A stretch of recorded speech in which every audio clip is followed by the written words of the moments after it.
आप अपनी फोटो को फिल्टर करके गिरिडीह की सड़कों में खर्च में लगाए हैं, पारा की समस्या का समाधान हो जाएगा। आज आप गिरिडीह के चौक चौराहे में चले जाइए, सुंदर सुंदर तस्वीरें दिखेंगी। मुख्यमंत्री भी बुढ़ारी में फिल्टर वाली तस्वीरें दिखेंगी। आज आप उन आंकड़ों का सिर्फ हिसाब लगाइए कि यदि एक क्षेत्र में, एक प्रखंड के कार्यक्रम में अगर बैनर पोस्टर खर्चा प्रचार में इतना खर्चा होता होगा तो सोच के देखिए, इस पूरे झारखंड राज्य में अगर मुख्यमंत्री का कोई कार्यक्रम होता है तो सोचिए कितना खर्चा होता होगा। आप कहते हैं कि पारा का समस्या का समाधान नहीं है, आप कहते हैं पोषण सखी की समस्या का समाधान नहीं है, आप कहते हैं कि स्वयं सेवकों की समस्या का समाधान नहीं है, आप कहते हैं होमगार्ड की समस्या का समाधान नहीं है। अरे भाई, हर समस्या का समाधान इसी झारखंड की तिजोरी में है, उसे जनता के लिए खाली करने का आपका चेष्टा होना चाहिए। आज बड़ा दुर्भाग्य की बात है कि आज इस ग्राउंड में जब हम लोग का सभा होने वाला था, सुनने में आया यहाँ के लाडले, यहाँ के दुलारे सोनू मोनू, आदरणीय बड़े भाई श्री सुदीप सोनू जी, आपसे हमारी वैचारिक लड़ाई है।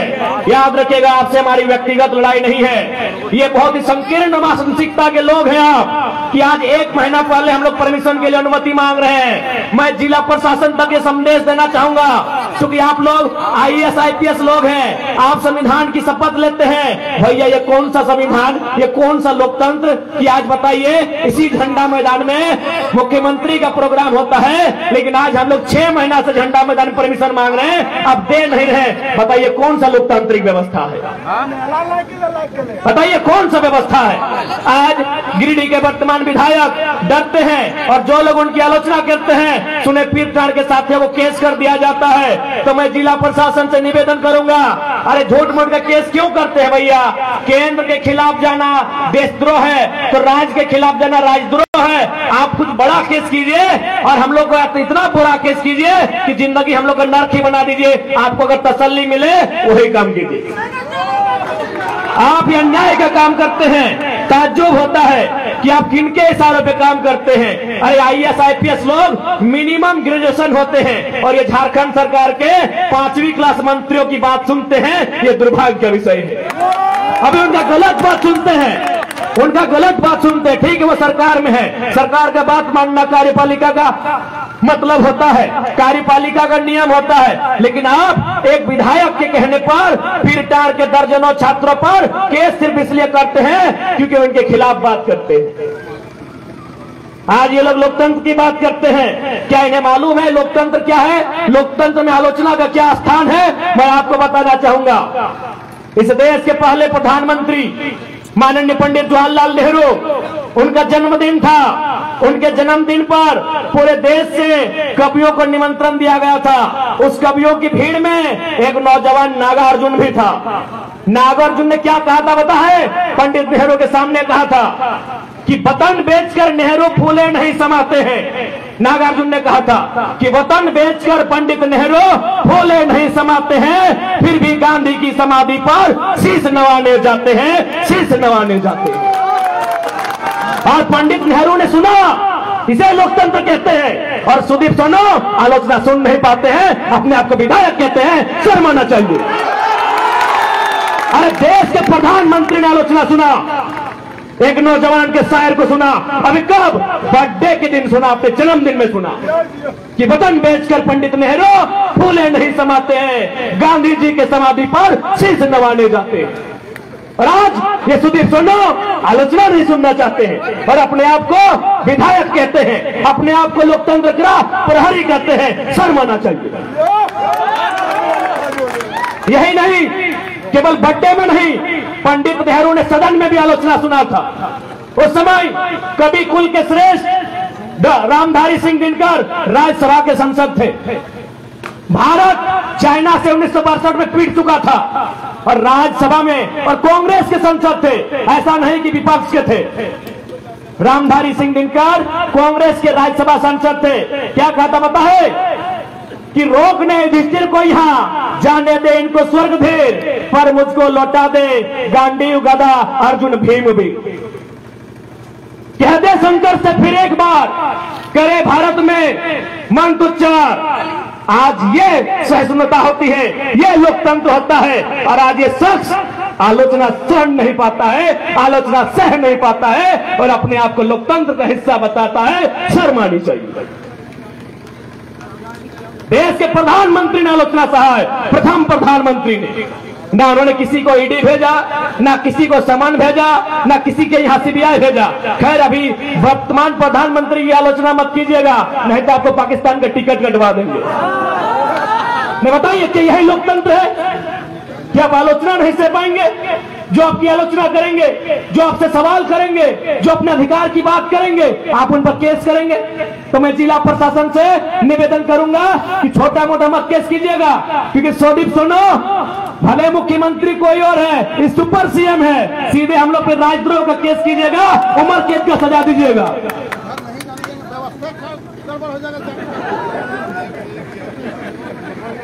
मैं जिला प्रशासन से निवेदन करूंगा, क्या झूठ मूठ का केस करते हैं, 107 करते हैं, 353 करते हैं। अरे कोई ऐसा मुकदमा कीजिए जो हम लोग को सीधे उम्र कैद की सजा हो, उसे हम लोग स्वीकार करेंगे। लेकिन फिर भी पीछे नहीं हटेंगे, क्योंकि ये सुदीप सिन्हा का देश नहीं, ये भगत सिंह का देश है। फांसी भी होगी, पीछे नहीं हटेंगे। बताइए किस आधार पर नहीं मिला झंडा मैदान में कार्यक्रम, किस आधार पर नहीं मिला? ये जिला प्रशासन से पूछना चाहेंगे। क्या वो किसी की बपोती है? यदि लोकतांत्रिक भारत है तो झंडा मैदान में हमारे सभा को अनुमति क्यों नहीं मिली? खैर कोई बात नहीं, आपने हमें झंडा मैदान में जगह नहीं दिया ना, आपका हर एक झंडा 2024 में कबाड़ देंगे। विधायक जी याद रखिएगा। विपक्ष की राजनीति करते हैं, ये पक्ष विपक्ष की राजनीति करते हैं। ये कहते हैं कि हम भारतीय जनता पार्टी के विपक्षी हैं। और आपको जानकारी होना चाहिए, ये दोनों साड़ू हैं, ये दोनों साड़ू हैं। सुदीप सोनो और निर्भय शाहबादी, ये दोनों साड़ू हैं। दोनों का कंपनी में, फैक्ट्री में 50-50 का पार्टनरशिप है। ये दोनों साड़ू, ये दोनों साढ़ू और झारखंडी पूर्वक, ये दोनों साढ़ू है। खाली झूठ मूठ में लोग ड्रामा करता है। इसलिए अब ना यहाँ एनडीए की बात होगी, ना यूपीए की बात होगी, तो झारखंड की माटी में इस मिट्टी को बचाने की बात करेगा, उस पार्टी की बात होगी। दोनों साढ़ू है। सुने डीसी का भी योगदान है, अब वर्तमान की पूर्व नहीं मालूम। दोनों साढ़ू को डीसी भी सहयोग करते हैं कि कहा आप लोग अकेले माल हड़प रहे हैं, 2-4 हिस्सा हमें भी दीजिएगा। यही हमारे लोकतंत्र की तस्वीर है आपके सामने। इसलिए आज इन लोगों को सबक सिखाने के लिए, इन लोगों को इनकी औकात बताने के लिए, आप भी सोचते होंगे कि भाई झारखंड में 14 लोकसभा है, जमशेदपुर में आपका डिमांड है, रांची में आपका डिमांड है, धनबाद कोयला नगरी में आपका डिमांड है, आपने गिरिडीह को क्यों चुना?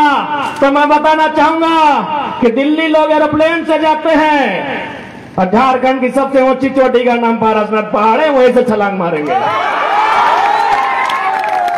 इसीलिए चुना है, कोई तथ्य है इसीलिए चुना है पारसनाथ पहाड़ को, कि हम लोग स्टेशन जाने का इरादा नहीं है, मूड भी नहीं है। यही पारसनाथ की चोटी 4480 फीट की ऊंचाई में जो पारसनाथ है, वहीं से दिल्ली जाने की तैयारी है। ये आशीर्वाद और दुआ आपका होना चाहिए, ये संदेश लेकर आए आज। और हम लोग कहना चाहेंगे, यदि गिरिडीह लोकसभा हम लोग फतह करते हैं, जैसा हमें जानकारी है, गिरिडीह लोकसभा में सिर्फ टाउन में केवल सदर में 200 प्लांट है, केवल सदर में 2000 फैक्ट्रियां हैं, और हर एक फैक्ट्रियों में, हर एक प्लांट में यहाँ के विधायक सांसद दोनों को दक्षिणा जाता है, दोनों को चंदा जाता है। हम लोग वचन देते हैं, अगर गिरिडीह फतह करते हैं तो चंदा के धंधा को बंद किया जाएगा और उससे रोजगार का सृजन किया जाएगा। आज बताइए क्या नहीं दिया हमने? आज गिरिडीह में सीसीएल, धनबाद में बीसीसीएल, रामगढ़ में सीसीएल, गोड्डा में एसीएल, रांची में CMPDI, coal India of India, India में जो कोल इंडिया है उसकी 8 यूनिट होती है। सुदीप सोनू जी भी थोड़ा सुन लेंगे, क्योंकि हमको उम्मीद है नहीं जानते हैं। यही तो खासियत है कि हम केवल लीडर नहीं है विधायक जी, टीचर भी हैं। वीडियो देख के सीख लीजिएगा, सीख लीजिएगा। और ऐसे भी हमारे भाषण का नकल करते हैं, उनके सहयोगी हमें बताए हैं। विधानसभा के भीतर हमारे भाषण को इन्होंने नकल करके रखा है। अच्छी बात है, ये इस बच्चे के लिए गर्व की बात है। तो सुनिए माननीय विधायक जी, क्योंकि हमने कोयला पे बात किया है, गिरिडीह में सीसीएल है। कोयला की 8 यूनिट होती है कोल इंडिया की। BCCL, CCL, ECL, WCL, NCL, MCL, SECL, CMPDI 8 unit होती है। और दुर्भाग्य का विषय आपको बताएंगे कि 4 यूनिट झारखंड में है। बीसीसीएल झारखंड में, सीसीएल झारखंड में, ईसीएल झारखंड में, सीएमपीडीआई रांची झारखंड में, और हेडक्वार्टर कलकत्ता में है। ये झारखंड का दुर्भाग्य। इसलिए आज कोयलांचल की नगरी में हम यह भी संदेश देंगे कि यदि गिरिडीह संसद के माध्यम से हमारी एंट्री लोकसभा में हुई तो विधानसभा, माफ कीजिएगा, लोकसभा के स्पीकर के सामने, माननीय प्रधानमंत्री जो उस समय होंगे उनके सामने हम सीधा सवाल करेंगे कि यदि कोयला के 4 यूनिट झारखंड में है तो हेडक्वार्टर कलकत्ता में क्या कर रहा है। चलिए झारखंड लेके आइए, झारखंड लेके आइए। हेडक्वार्टर धनबाद होगा, बोकारो होगा, रांची होगा, गिरिडीह होगा, कलकत्ता नहीं होगा। अब अन्याय झारखंड नहीं सहेगा, नहीं सहेगा झारखंड अब अन्याय। बताइए, आप ही बताइए, क्या हमारी मांग गलत है?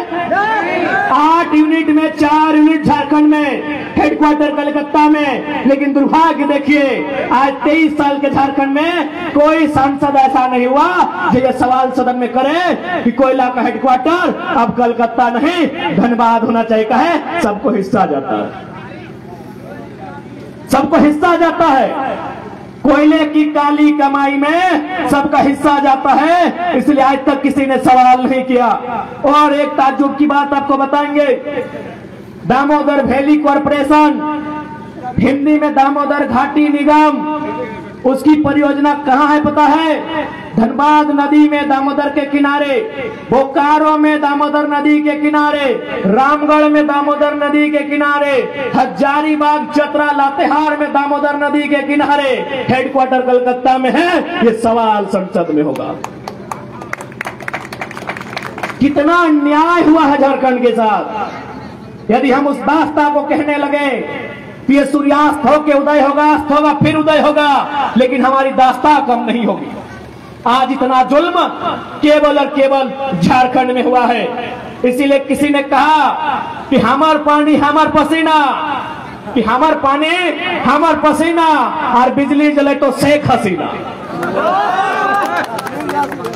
हमें एक बात कहेंगे, हमें बांग्लादेश की प्रधानमंत्री शेख हसीना से आपत्ति है। बाकी हमारे फरजान भाई हैं, इनकी भी फुआ शेख फातिमा है, उन बिजली जलाए, हमें आपत्ति नहीं है। हाँ, हम कहना चाहेंगे, हमारे फरजान भाई हैं, अब शेख साहिद भी आए हैं, सानिया बहन भी आई है, और रिजवान दौलेडी हैं, और हमारे रोकी शेख भी हैं। तो उनकी भी फुफ्फी जान का नाम शेख फातिमा है, वो बिजली जलाए, हमें आपत्ति नहीं है। हमें ये आपत्ति है कि पानी हमारा, पसीना हमारा, बांग्लादेश की प्रधानमंत्री क्यों जलाएगी, ये बात की आपत्ति है। बाकी हमारे फरजान भाई हैं, इनकी भी फुफ्फी जान का नाम शेख फातिमा है, वो जलाए, हमें कोई आपत्ति नहीं है। ये तकलीफ की बात है, ये तकलीफ की बात है कि झारखंड के साथ इतना दुराचार होता है।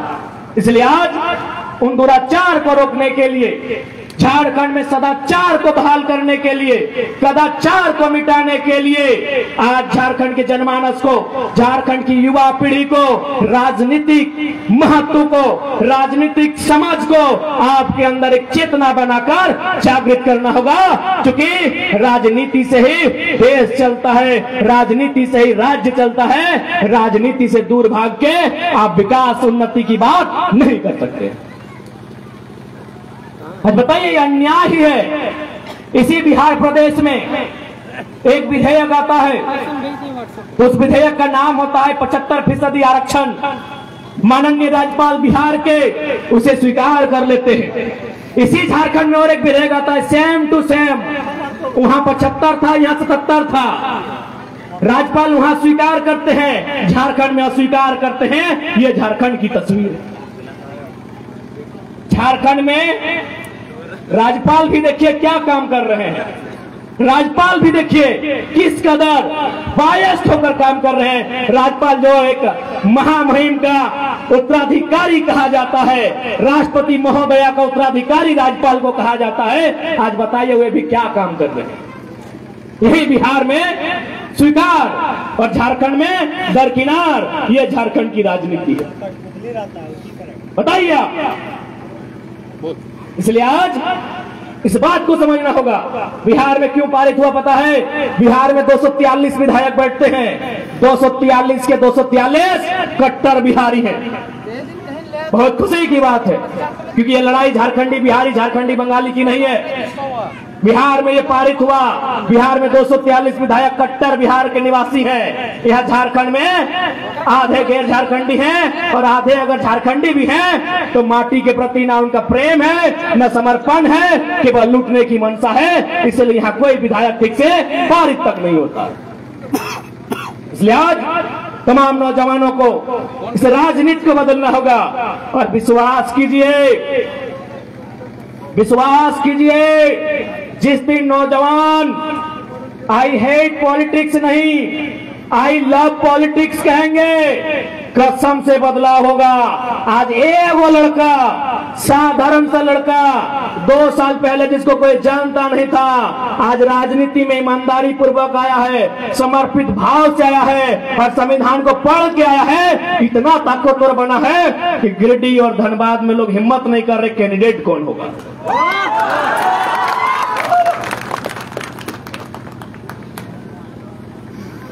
आज हिम्मत नहीं कर पा रहे हैं गिरिडीह और धनबाद का कैंडिडेट कौन होगा।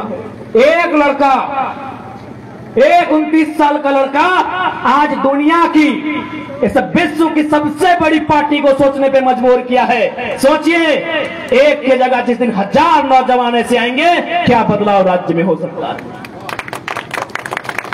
सोच के देखिए, एक लड़का, एक आवाज, एक दहाड़, और दिल्ली आज डगमग है। आज माननीय अमर कुमार बावरी भारतीय जनता पार्टी से विपक्ष का नेता है। इसमें उनकी काबिलियत नहीं है महोदय, क्योंकि वो जेबीएम से विधायक थे, दल बदलू है, लेकिन फिर भी भारतीय जनता पार्टी में सम्मान मिला क्योंकि आंदोलन हो रहा था बोकारो में, और आंदोलन टाइगर जयराम महतो कर रहा था।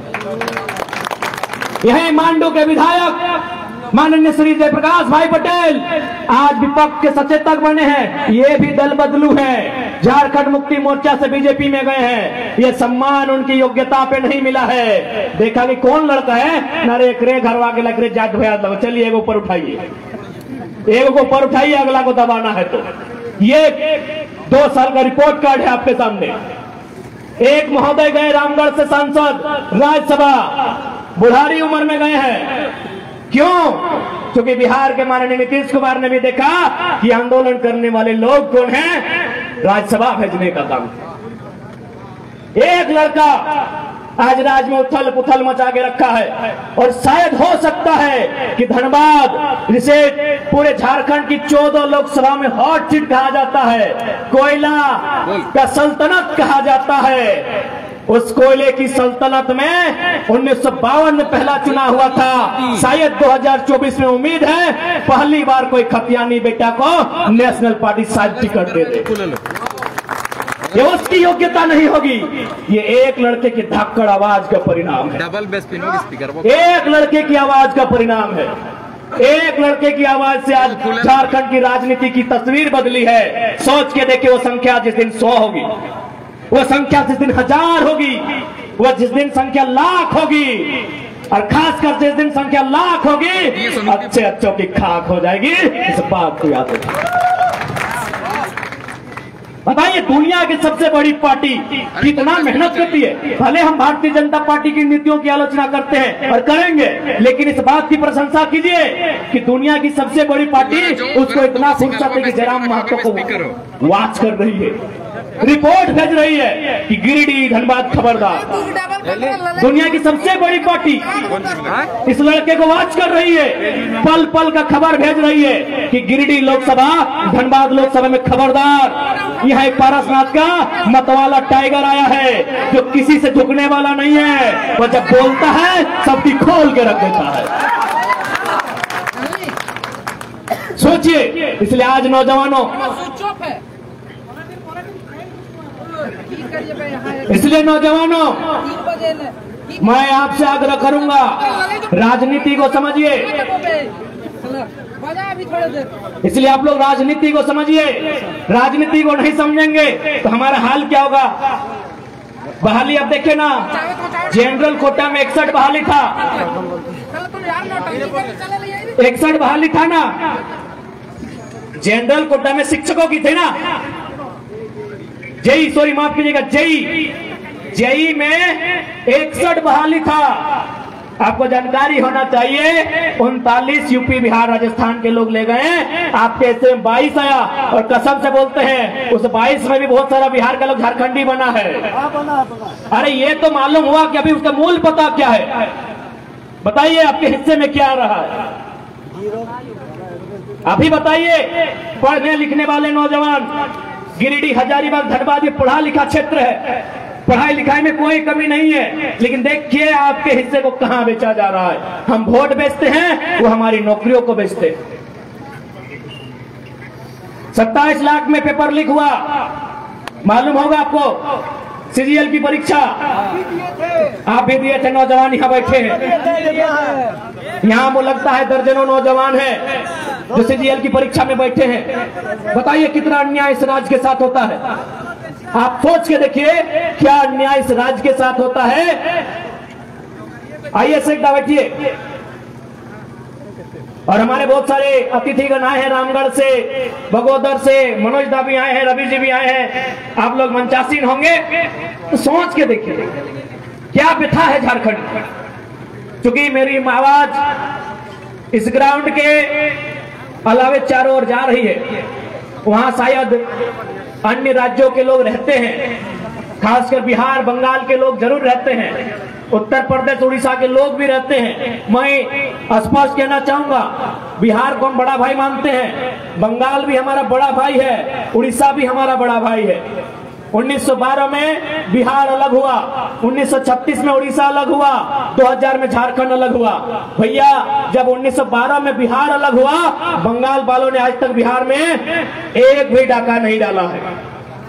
क्या आपके पास एक भी इतिहास है कि जब बंगाल प्रेसिडेंसी से सन 1912 में बिहार अलग हुआ, उसके बाद बंगाल के किसी मूल निवासी ने बिहार में कोई दखल अंदाजी किया हो? क्या आपके पास डाटा है? एक भी डाटा है? नहीं है, क्योंकि बंगाल ने बिहार को भाई मान के अपना हिस्सा अलग कर दिया। ठीक फिर बिहार से 1936 में उड़ीसा अलग हुआ। क्या बिहार के लोगों ने उड़ीसा में दखल अंदाजी किया है? नहीं किया है। लेकिन जैसे ही झारखंड अलग हुआ, सब लोग यहाँ टांग गड़ा के बैठे हैं। ये दुर्भाग्य का बात है।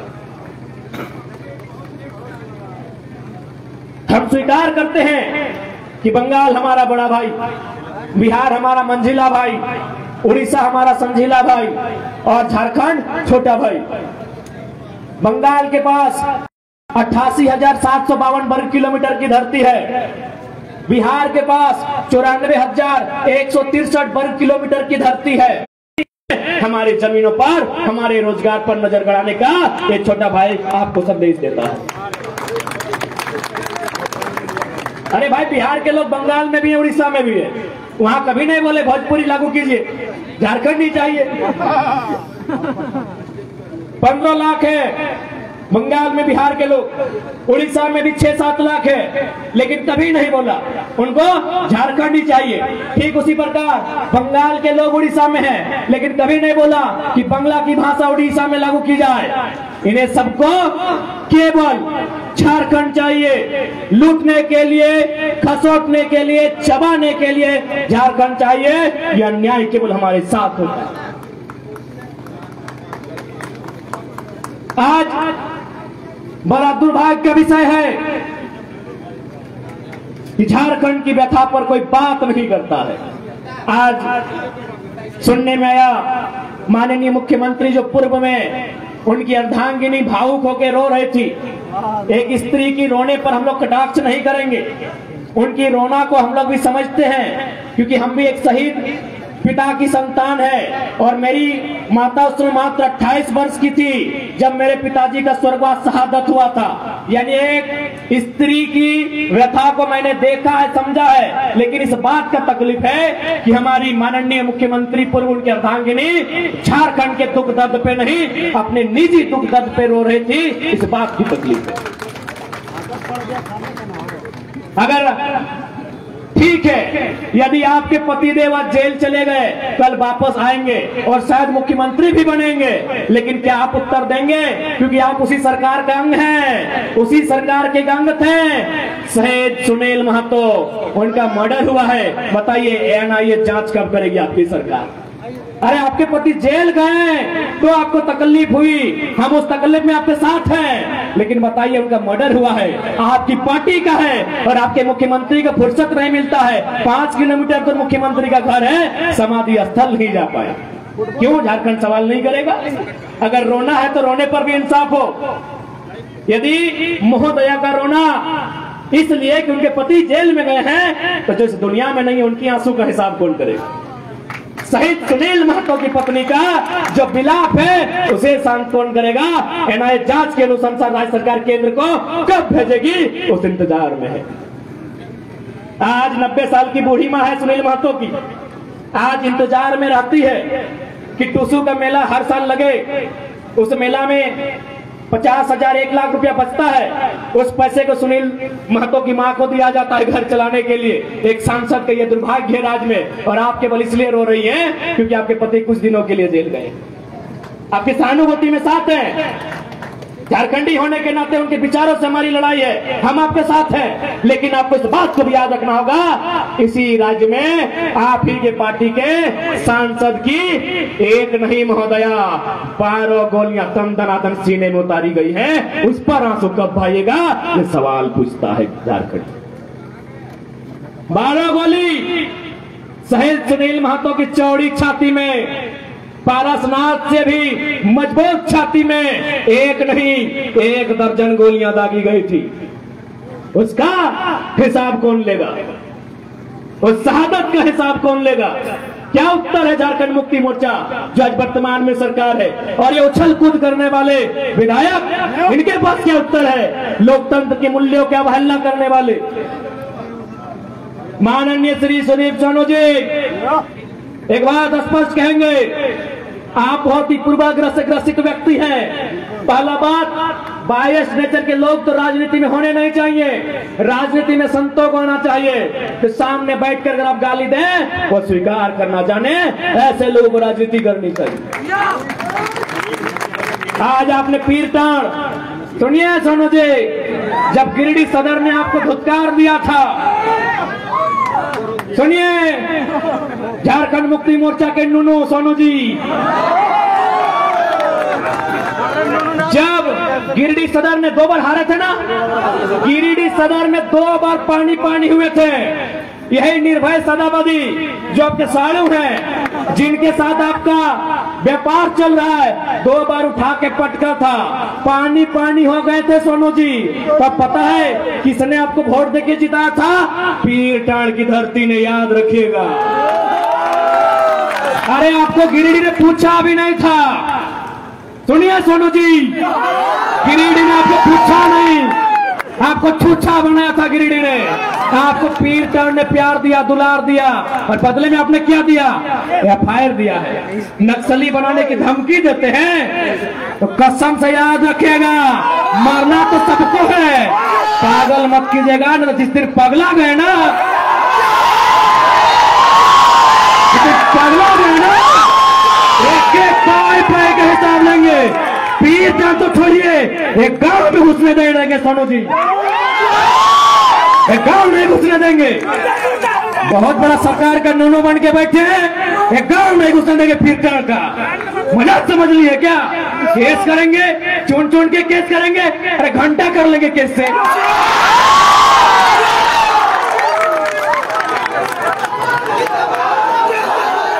घंटा कीजिएगा केस करके। यहाँ सूरज मरेगा, चंदा मरेगा, पृथ्वी मरेगी, फिर 5 फीट का इंसान क्या है? अबरी अगर केस की धमकी हुई ना सोनू जी, माननीय श्री विधायक जी, कसम से केस हमारा थाना में होगा, लेकिन बाकी सुन लीजिए, आपके सर का केस नहीं रहेगा। केस करने की धमकी देते हैं, सरकार के गोद में बैठे हैं। अरे कितनों गोद में बैठिए, सरकार आपको दलाली ही करवाएगी, मंत्री तो बसंत सोरेन को ही बनाएंगे। सुनिए, श्री सुदीप कुमार सोनू जी, आदरणीय बड़े भाई, बिल्कुल बड़ा भाई है आप। ये जो दलाली कर रहे, चमचाई कर रहे सरकार की, कुछ भी कर लीजिए, घंटा मोड़िया पटक दीजिए, ठेके साज दे, ठेके मोड़ी साज दी ना रे सोनू दा।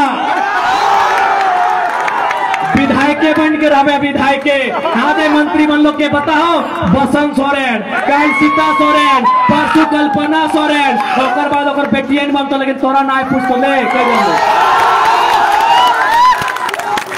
केस करते हैं। केस क्या करते हैं जी? पुलिस आपका, प्रशासन आपका, गोली मरवा दीजिए। केस क्या करते हैं? आप तो राजा है ना, सरकार आपकी है, केस क्या करते हैं? गोली मरवा दीजिए। बायस नेचर के आदमी कहीं के, मन पापा सब कहीं के, लोकतंत्र के बात करते हैं नहीं, बेशरम सब कहीं के। और सबसे दुर्भाग्य की बात है कि आप गठबंधन के हिस्सा लगे, और गठबंधन के सबसे बड़ा नेता पंडित नेहरू के पढ़ल लिखा है, और बात करते लोकतंत्र के। अरे नाय पढ़वे, आओ क्लास देवो, आओ क्लास देवो, आओ क्लास देवो। लोकतंत्र के बात करते, सवाल कहा नहीं करते हो? सबसे ज्यादा वोट फिर टर्न दे लो, सबसे ज्यादा वोट फिर टर्न दे लो परसेंटेज में। सवाल कर तो पेट में दर्द हो गेलो, तखन की लगे घोर घोर भोटवा मांगे, भोटवा लिए मजा लगलो, अभी सवाल करो तो सजा लगलो,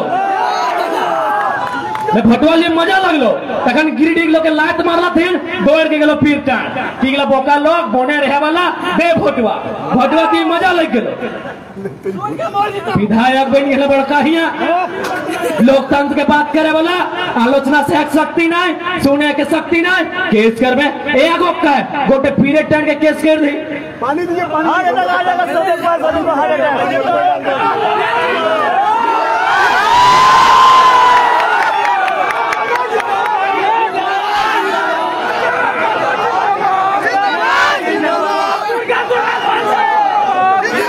इसलिए सीधा संदेश देंगे विधायक जी, सुन विधायक, सुन,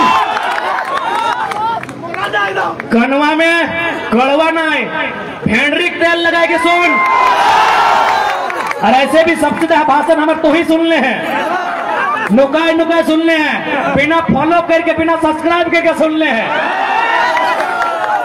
हाय, बिना सब्सक्राइब बिना फॉलो करके सुनो हमारा रिपोर्ट है रोज। आज तो एकदम पहले हम मुख्यमंत्री के हुआ सही थे, कहते छोड़े की कहले देखाओ, आज तो कसम से अगर हालत खराब है।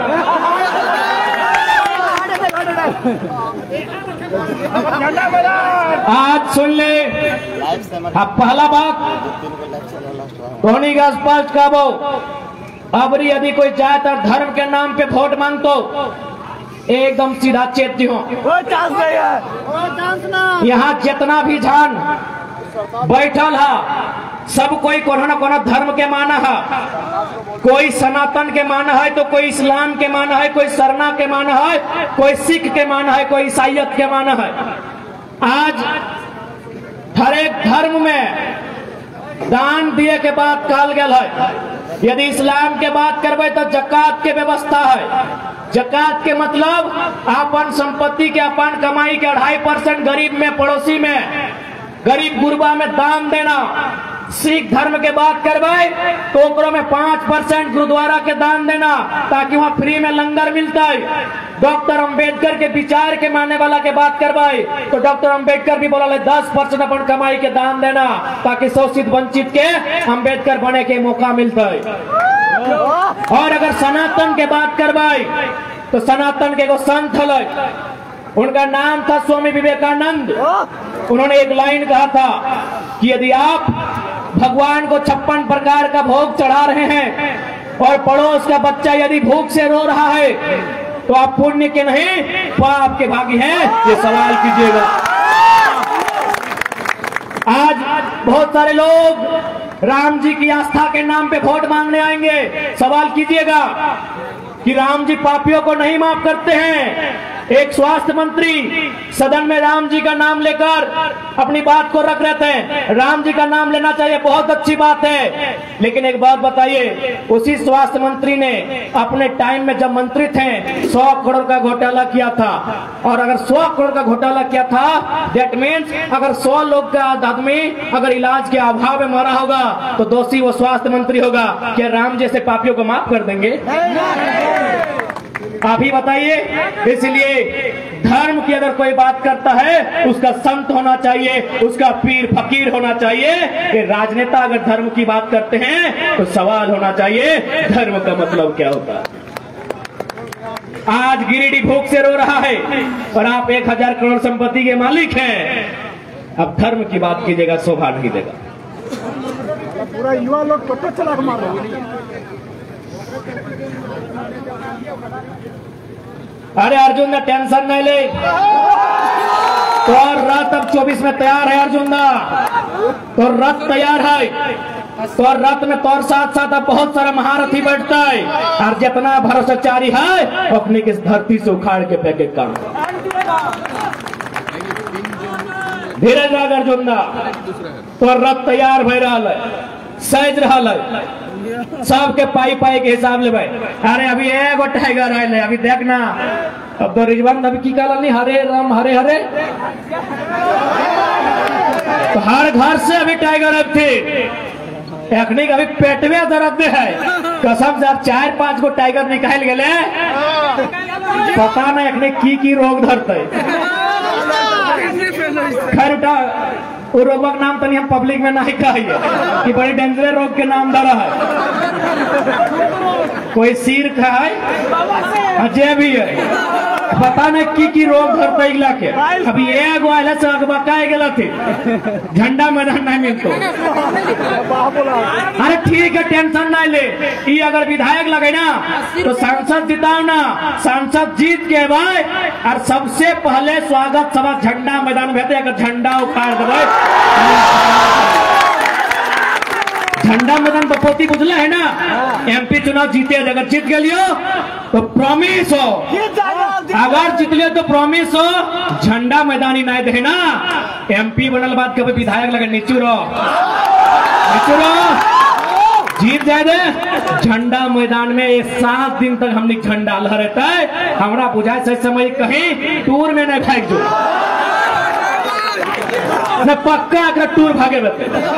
अरे इतना हिम्मत ना है यार कि टाइगर गरजता यार 7 दिन या सुन के बर्दाश्त कर लेते।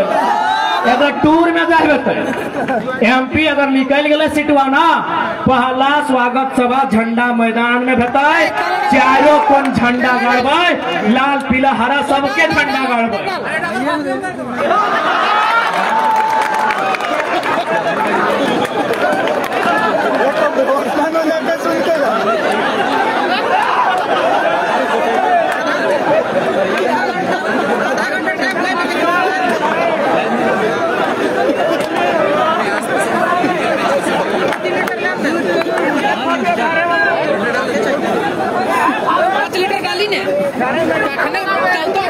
अरे तोहनी टेंशन मत ले, कह दिले ना।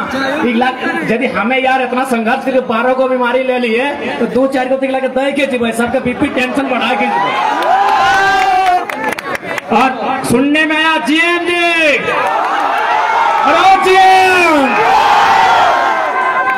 अगर एमपी बन गए ना, दुनिया के किसी कोने में रहो, बिजली काटा है ना, बिजलिया काट ले रे जीएम, कसम से खाली एगो तो वो सीटवा जीते दे। बिजलिया काट ले हैं, तोर घर कहाँ, तोर पता कहाँ, तोर ठिकान कहाँ, सब पर्चिया पॉकेट में ले के चलबो। और बाद रे जीएम, तो जीएम के ऑफिस में बैठे हैं, सांसद बनले पता हम कहाँ बैठबे, पीएम के ऑफिस में बैठबे। बिजली काटे हैं रे चोरा, बिजली काटे हैं। जैसे तोर बप्पा के खेत से पानी निकलल हो, तोर बप्पा के नदी, तोर बप्पा के कोयला खदान, बिजली काटले हैं। रोक रोक समय आवो है, रोक ठीक पानी पत्थर काटे रे, पानी काटले हैं, बिजली काटले है ना, हिसाब करबो तो रो। पद के दुरुपयोग कर ले हैं जीएम, अपन पद के दुरुपयोग कर ले हैं। अभी लोकतांत्रिक भारत में इस सोनू जी के बात मान ले हैं जीएम साहब। रोक रोक थीर कर, तोरो हिसाब ले वो थीर कर। बड़का जीएम बनल है ना, कितना भसलग लगा सेटा हिसाब किताब सब बेतो। बिजली काटल है, साढ़ू बेटा के नौकरी दे है, जकरा देना है दे ले, साढ़ू बेटा के देना है, सरोजिन के बेटा के देना है, 24 तक जकरा देना है दे ले, 24 के बाद तोनिक पाई पाई के हिसाब है तो रोक जो 2.5 महीना है ना, तो फिर 2.5 महीना में हिसाब है। बिजली काटे वाला खड़ी है जीएम बन गए, सबके हिसाब है। झारखंड यहाँ रोए रहा है, झारखंड यहाँ बेरोजगारी से परेशान है, झारखंड यहाँ अंधारे है, और हमार संपदा, हमार संसाधन और प्रदेश यहाँ माला माल बताए। अब अगर हरेक हिसाब के पाई पाई करे के समय आई गया है, आज तो नहीं तैयारी कर ले।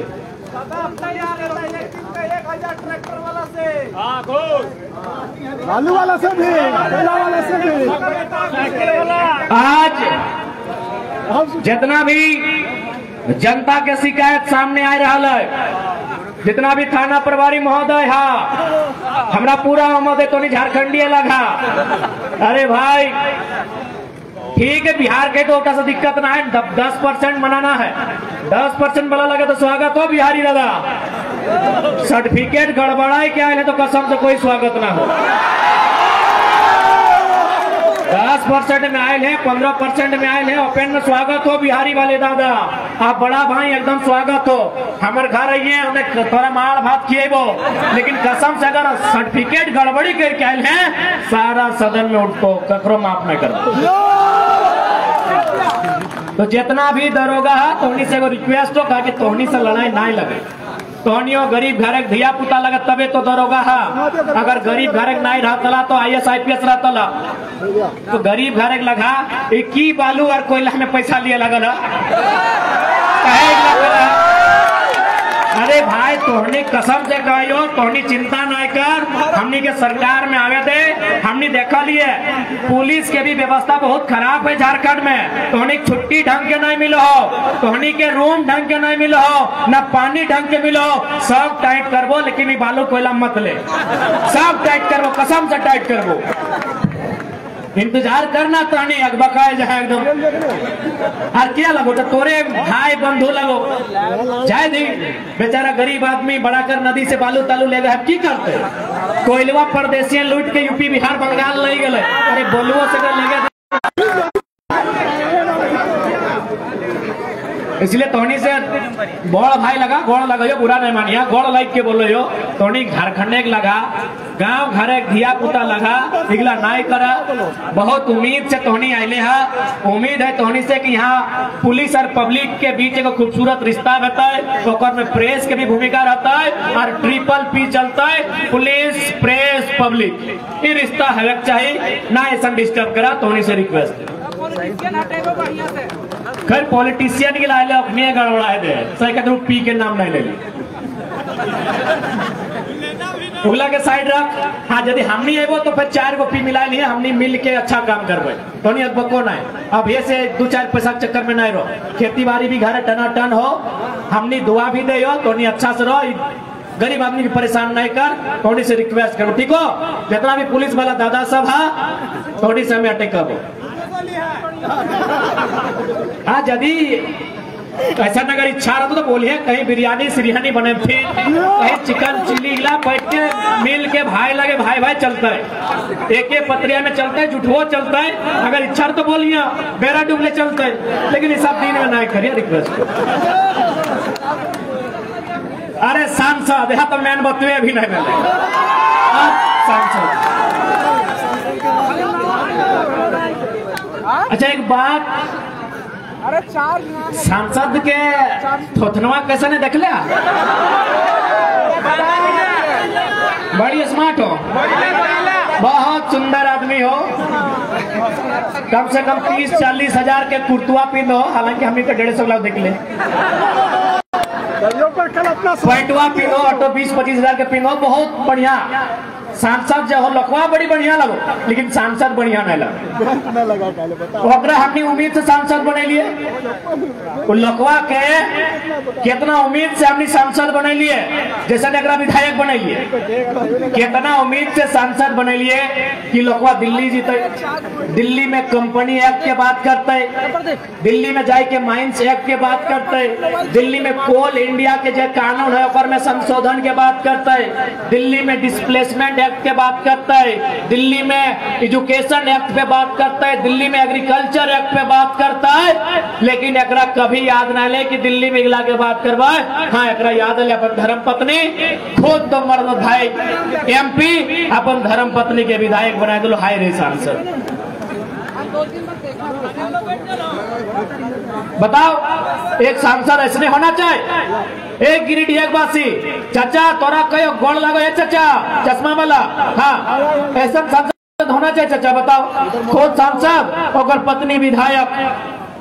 सुनाइए कहा कि कल थाईलैंड में कंदे 3 गो कंपनी, ऑस्ट्रेलिया कपड़ा दुकान, और एगो सुन लिया टेंडर लिए वाला की कहल कोल क्लासिक, कोल क्लासिक के माध्यम से टेंडरों खुदे लो बेटा, योजना भी खुद लेके आओ संसद के, और टेंडरों खुदे लो।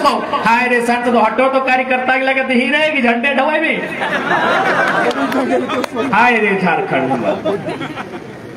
बताओ कहे आज ये व्यवस्था कहे वाले बताओ न, हमने अपन वोट के बारे ना सोच लिए।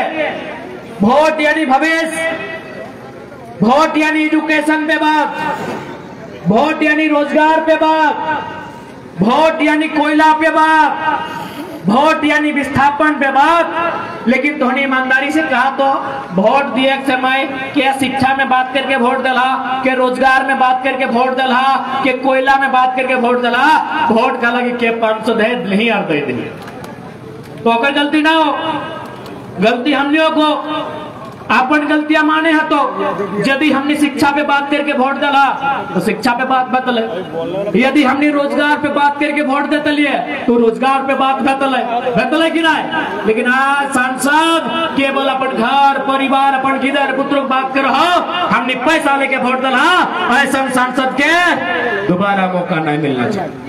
लापता सांसद, बल्कि तोहनी के एक लाइन कहो हर एक गांव में लिख दे, लापता लापता लापता गिरिडीह का सांसद लापता। गलत बोल लियो, लापता सांसद घोषित कर दे। एक भी गांव में अब सांसद की एंट्री ना है तो ओकरो ना और ओकर पटियासी दोसर के होशियार लगना बनी दोसरा आई गलो कि एकरा बड़ी धमको हाथिन चमको हाथिन, एकरा गाँव गाँव ढुके ना जाता नया लेके तो कुछ ना है, कहीं पहले पुराना हिसाब कर तब नौतन के गांव में एंट्री कर। सबके हिसाब करना हो। अब अपन वोट के प्रयोग अपन भविष्य के ध्यान में रख के करना हो, इस बात के तोहनी के जहन में रखे तो इस संदेश तोहनी के दिए चाहो। एकदम ना शीशा ना पड़े और संवैधानिक नहीं लगे। अभी अगला बादे जब कहे पानी सर से ऊपर भैया, अभी प्रयास कर ले नियम कानून से। हाँ असहमति का अधिकार है, हम लोग एकदम असहमत करेंगे, काला झंडा दिखाएंगे। क्योंकि अब हमने की भी सेहत ठीक नहीं रहे कारण गला थोड़ा जवाब दे, हम नाटक का वो राजनीति में नौजवान के भागीदारी होना चाहिए। राजनीति में नौजवानों का भागीदारी इसलिए होना चाहिए कि राजनीति को समझना होगा, राजनीति का कार्य क्या है जानना होगा, राजनेताओं का कर्तव्य क्या है ये मंथन चिंतन करना होगा। आज कुछ दिन पहले शायद किसी देश के सबसे बड़े अमीर व्यक्ति की बेटी का विवाह था। जो भी है उनसे हमारी कोई बैर नहीं है, ना ही कोई असहमति है, लेकिन हमें कुछ चर्चा करेंगे। वहां शायद कोई एक लड़की आई थी परफॉर्म करने के लिए, आज वो भी रिहाना या कुछ नाम था, आज उसको 74 करोड़ रुपया दिया गया। बताइए झारखंड और भारत के नौजवान कितने लाइन से हटे हुए लोग हैं, वे खुशी मना रहे हैं कि 74 करोड़ में आपको नचवा दिया मेरा भारत। लेकिन है नौजवानों, तुम्हें यह भी जानना होगा कि इसी भारत में 2000 में लगभग 81 लाख लोगों की जान गई है अस्पताल में, उसमें 36 लाख लोगों की जान इसलिए गई है कि इलाज का खर्चा नहीं था, और आप खुशी मना रहे कि 74 करोड़ में कोई नाच के चली गई। ये दुर्भाग्य है मेरे देश का, दुर्भाग्य। आंकड़े आपके मोबाइल में है, थाना वाले भैया आप लोग भी देख लीजिए। हम लोग फैक्ट की बात करते हैं। 2020 में 81 लाख लोगों का जान गया था इलाज नहीं होने के कारण, जिसमें 36 लाख मतलब प्रॉपर था, किसको अगर पैसा मिलता, इलाज होता, दवाई मिलता, उसका जान नहीं जाता। हे नौजवान, तुम इस बात की खुशी मना रहे हो कि रिहाना नाच के चली गई, तुम्हें जानना होगा उसने 74 करोड़ रुपया वसूला है। आज तुम बहुत गलत रास्ते में जा रहे हो नौजवान। ये धर्म के नाम पर, ये जात के नाम पर, ये हिंदू मुसलमान इंडिया पाकिस्तान के नाम पर तुम्हें गलत रास्ते पर लेके जाया जा रहा है। जिस देश में 36 नहीं नौजवानों, 36,000 नहीं, 36 लाख लोग इसलिए मर गए कि उनके पास इलाज का अभाव था। और उसी देश में 74 करोड़ कोई देश का अमीर आदमी डांस करने में लुटा देता है। ये भारत की तस्वीर नहीं होनी चाहिए, ये भारत की तस्वीर नहीं होनी चाहिए। इसलिए है नौजवानों, इन दलाल नेताओं का साथ छोड़ो। हे नौजवानों, इन चाटुकार नेताओं का दामन त्यागो और तुम अपनी भीड़ में से एक नौजवान को फौलाद बनाकर सदन भेजो जो मुद्दों पर चर्चा कर सके। आप भगत सिंह को मानते हैं? कितने लोग हैं जो भगत सिंह को मानते हैं? हाथ खड़ा करें। सभी मानते हैं। ए पुलिस वाले दादा, आप भी मानते हैं? हाथ यहाँ तो खड़ा कीजिए ना।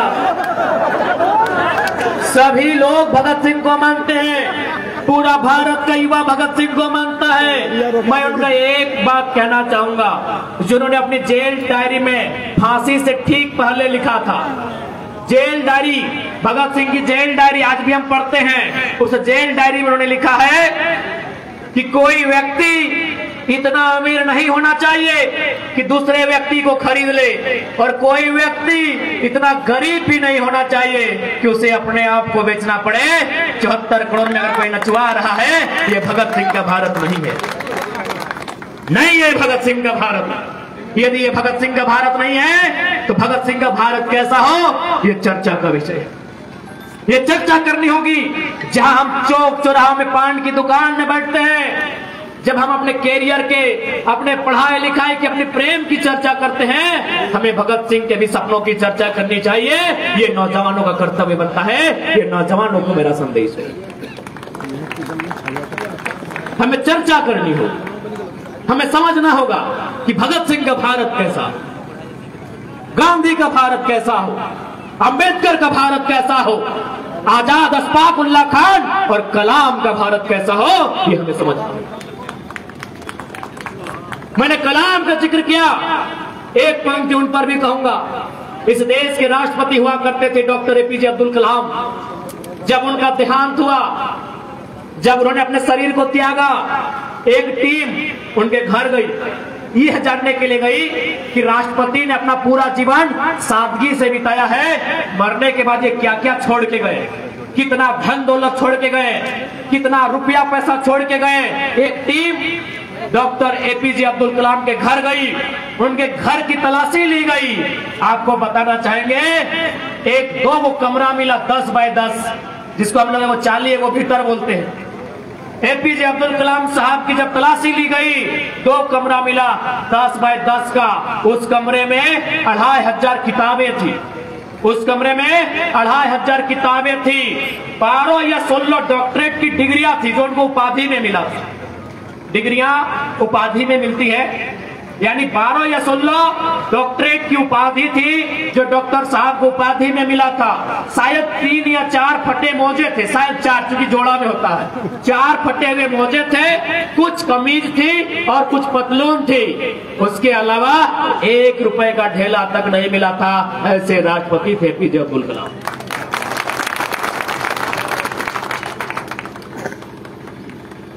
उन्होंने क्या किया था? अपनी सारी संपत्ति को एक ट्रस्ट बनाया था पंचायत के नाम से। रामेश्वर में कहीं वो पंचायत है, रामेश्वर आप जानते हैं दक्षिण भारत में है। उस पंचायत को अपने जीवन की सारी जमा पूंजी, अपने जीवन की सारी कमाई उस पंचायत के ट्रस्ट को दिया था। तो हम लोग एपीजे अब्दुल कलाम को सिद्धांत को जिंदा करते हुए गिरिडीह लोकसभा के गिरिडीह में खड़ा होकर ये वचन देते हैं, अगर हम लोग एमपी जीतते हैं तो एक ट्रस्ट बनेगा और जो एमपी का सैलरी होगा 2,91,000, 25% रखेंगे भाई हम लोग कोई पॉइंट पूछता, बाकी उस ट्रस्ट के माध्यम से गिरिडीह लोकसभा को जाएगा। एपीजे अब्दुल कलाम के आदर्श को फिर से जिंदा किया जाएगा। गिरिडीह में उसका ट्रेलर दिखाया जाएगा। यदि हम लोग गिरिडीह फतह करते हैं तो ये सोनू जी की तरह, चंद्र प्रकाश चौधरी जी की तरह कंपनियों फैक्ट्रियों में हिस्सा नहीं होगा, बल्कि जो हमारा खुद का सैलरी होगा 2,91,000, उसमें भी 75% ट्रस्ट के माध्यम से गिरिडीह लोकसभा के जनता को जिनको जरूरत होगी हम लोग दान करने का काम करेंगे। वचन देते हैं, ये हम लोग वचन देके जाते हैं। क्योंकि सेहत हम लोग का ठीक नहीं है, लेकिन जब बात आती है तो हम लोग घंटों अपनी व्याख्या कर जाते हैं। झारखंड इतना दर्द में है दिग्विजय बाबू की, कहना पड़ता है, कहना पड़ता है, बोलना पड़ता है। इसलिए उम्मीद करते हैं कि हम लोग जिस विचार के साथ पूरे झारखंड का भ्रमण कर रहे हैं, जिस विचार को हम लोग झारखंड में स्थापित करना चाहते हैं, आज एक साधारण सा लड़का उस विचार को लेकर आपके बीच आया है। अंत में इतना ही कहेंगे, जयराम महतो केवल एक शरीर बन के नहीं आया है, एक बदलाव और विचार बन के आया है। नहीं तो आप सोच के देखिए, 2 साल पहले जिस शख्स को आप सुने नहीं थे, आज वो राज्य का चर्चा का विषय है। कुछ तो बात सोच के देखिए, हम अपनी कोई प्रशंसा नहीं कर रहे। पूरे झारखंड के 23 साल के इतिहास को खंगालिए, हमें एक भी नाम बताइए 23 साल के झारखंड में कि किसी लीडर ने खुद को, अपने आप को विधायक के योग्य बनाया हो। एक लीडर का नाम बताइए। अरे विधानसभा तो छोड़िए, हम लोग बृहद झारखंड में चर्चा के विषय है अपने प्रतिभा, अपने कौशल, अपने हुनर, अपने टैलेंट की बदौलत आपका आशीर्वाद किया। क्योंकि समय भी हुआ है और स्वास्थ्य उसकी अनुमति नहीं देता है, क्योंकि तबीयत हमारा ठीक नहीं है और गाड़ी में हम लोग दवा पानी लेके चलते हैं और हमारा ज्यादा इशू गला का है और पीछे का माइंड का है और कुछ को इशू अब आंख का होने लगा है।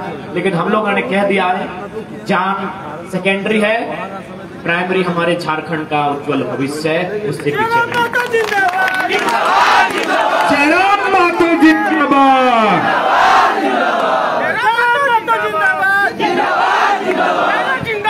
तो आज अपनी बातों को विराम देने से पहले मैं सबसे खास धन्यवाद देना चाहूंगा हमारी गिरिडीह की ऑर्गेनाइजिंग कमेटी को, जिनमें रोकीदा, चंद्रवंशीदा, शेख साहब, मुखिया जी, विश्वकर्मा जी, पंडित जी, जितने भी लोग हैं, सुभाष दा, हो सके कुछ का नाम ना ले पाऊं, छोटा भाई समझ के माफ कीजिएगा। तो तमाम ऑर्गेनाइजिंग कमेटी जिनके माध्यम से चैलेंजिंग कार्यक्रम हुआ, आपने कार्यक्रम वहां किया जहां सुपर सीएम रहता। ये सुपर सीएम है माननीय सोनू जी। बगल में जो भी है, तो जहां सुपर सीएम रहते हो वहां जीएम से बिजली का तार कटवा देता हो, और आपने कार्यक्रम किया। ये बहुत चैलेंजिंग था। आप तमाम ऑर्गेनाइजिंग कमेटी को बहुत बहुत धन्यवाद, आभार, जोहार करते हैं। मैं धन्यवाद दूंगा जितने भी हमारे पुलिसकर्मी आए हैं, धन्यवाद आपका, बहुत बहुत धन्यवाद। मैं धन्यवाद दूंगा तमाम मीडिया बंधुओं का। जग्गीदा रामदास आ गए क्या? सत श्री अकाल। मैं तमाम मीडिया कर्मी, social media, digital media, print media, press media, अन्य मीडिया के जितने स्रोत हैं, उनके जो संचालन है, उनका धन्यवाद, आभार, धन्यवाद दूंगा इस कार्यक्रम को ऑर्गेनाइज करने में जिन्होंने जिस स्तर से सहयोग किया। किसी ने पंडाल के माध्यम से, किसी ने माइक के माध्यम से, किसी ने फूल के गुलदस्तों के माध्यम से, जिन्होंने सहयोग किया उन सभी का धन्यवाद। और मैं विशेष धन्यवाद अपने तमाम केंद्रीय पदाधिकारी महोदय जितने भी उपस्थित हैं, जिला पदाधिकारी, प्रखंड पदाधिकारी और जितने हमारे सदस्य, कार्यकारिणी सदस्य, जिला सदस्य, केंद्र सदस्य, प्रखंड सदस्य, उन सभी को संयुक्त रूप से, सामूहिक रूप से आभार करेंगे, धन्यवाद करेंगे, जोहार करेंगे, आदाब करेंगे। जय झारखंड, जोहार झारखंड। गिरिडीह का सांसद कैसा हो? गिरिडीह का सांसद कैसा हो? मनोज भैया और हमारे बीच मनोज आए हैं। मनोज भैया